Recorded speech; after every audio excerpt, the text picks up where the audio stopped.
Polygamy. So as we know polygamy to be, polygamy has variations to it. Polygamy states that either gender, that is the man or the woman, can have or marry more than one partner.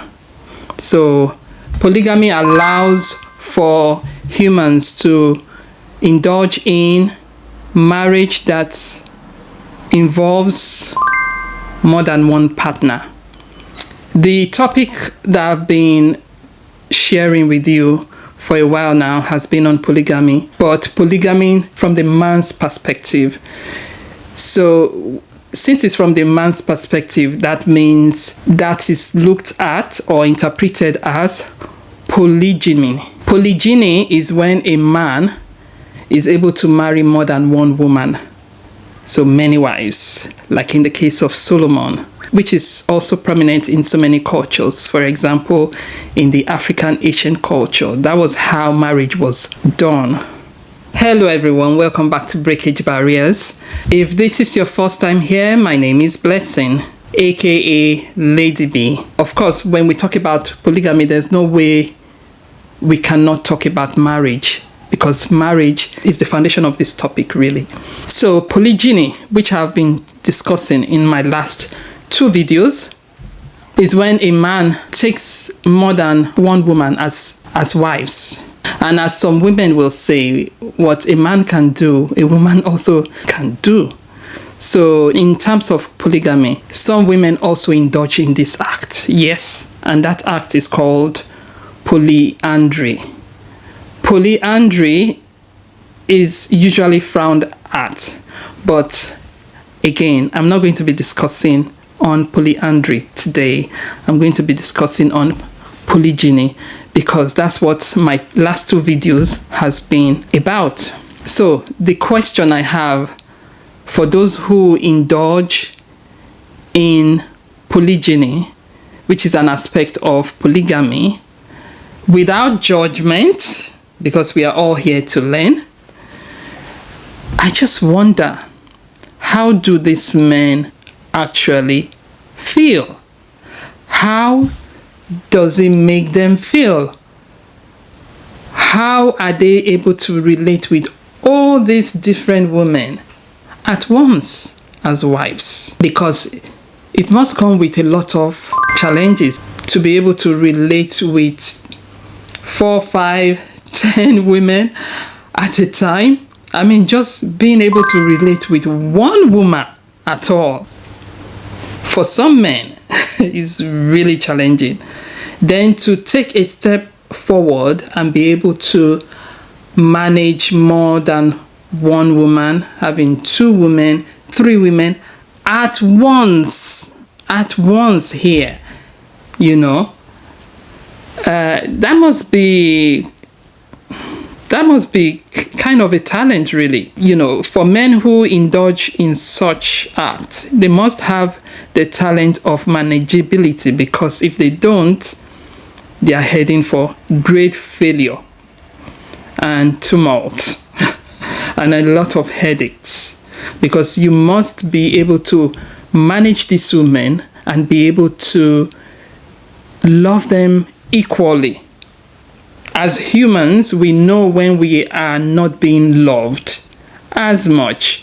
So you being a man and now indulging in polygyny, you must be able to share your love in an equal level.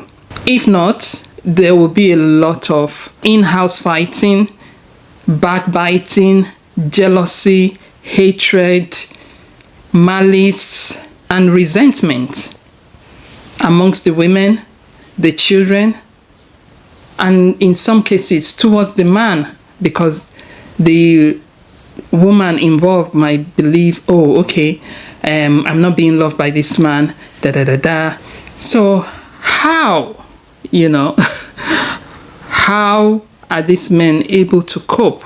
Because this is a practice that was very common in the African ancient tradition. And if you don't know, part of the African ancient tradition is written in the Bible. for those who claim to be Christians, some don't even know these facts. But I do not really want to deviate because I would really like to take these topics differently. Again, my question is, what pleasure do these men find in having 4 wives, 10 wives, 20 wives, and probably more at the same time? Is it sexual pleasure? Does it come with sexual gratification? Or is it just the feeling of empowerment as a man? Because men have that attribute of being egotistic, really. It's just part of what makes a man a man. I just want to know, what's the pleasure? What's the reason behind this?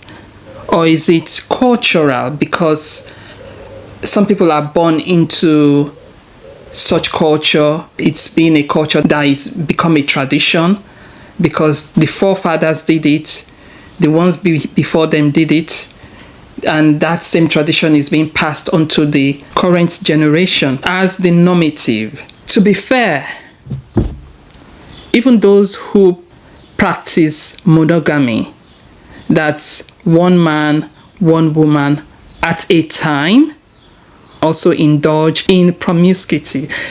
In that, these men claim to be married to one wife or one woman, but behind the woman, they still go ahead and cheat on the woman they claim to be married to.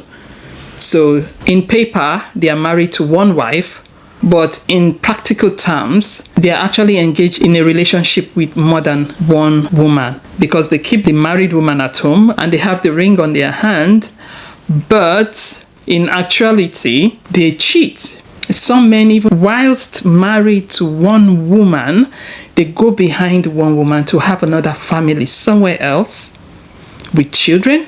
Yes, I have seen men who indulge in such practice. Okay, so men, what is the sexual gratification that you get from sleeping with different women at once or keeping different women at once as wives? I mean, for those who practice polygamy, and this is coming from a reasonable perspective, not judging at all. But I guess there's an understanding for it, even without waiting for an answer, which is desire. Desire causes humans to do what they do.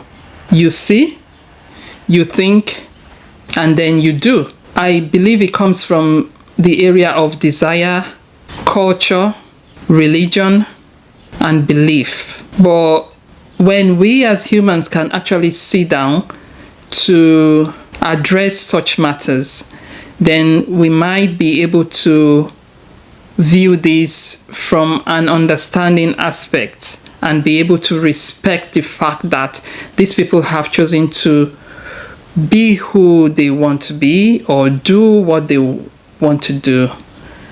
But this, again, should come with greater accountability, especially in the area of the children, because when you have many wives, it comes with having many children, and some of these children do go through neglect, sexually being abused, emotional abuse, physical abuse, mental abuse, and then the society might have to deal with people that have been abused. And when a person gets abused and that abuse is not addressed, it becomes a cycle, because the abused one then end up abusing another, and the one that was abused abuses another, and it just goes round and round.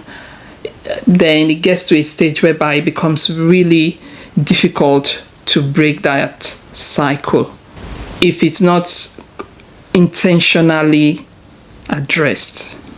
But is it just children that are from polygamous home that get abused? We might ask. No. Even children who are from monogamous marriages also do get abused.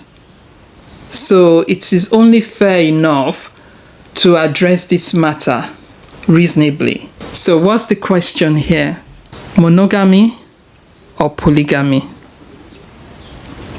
I think at the end of the day, it's a personal preference.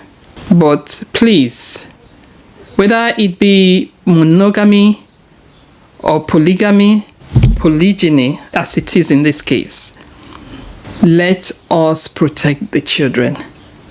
Let us be interested in how this affects the children. With this, I say thank you so much for listening. I'll catch you in the next video. My intention is to also look at how this affects these women who indulge in polygamy and how it affects them. Take care now. Bye.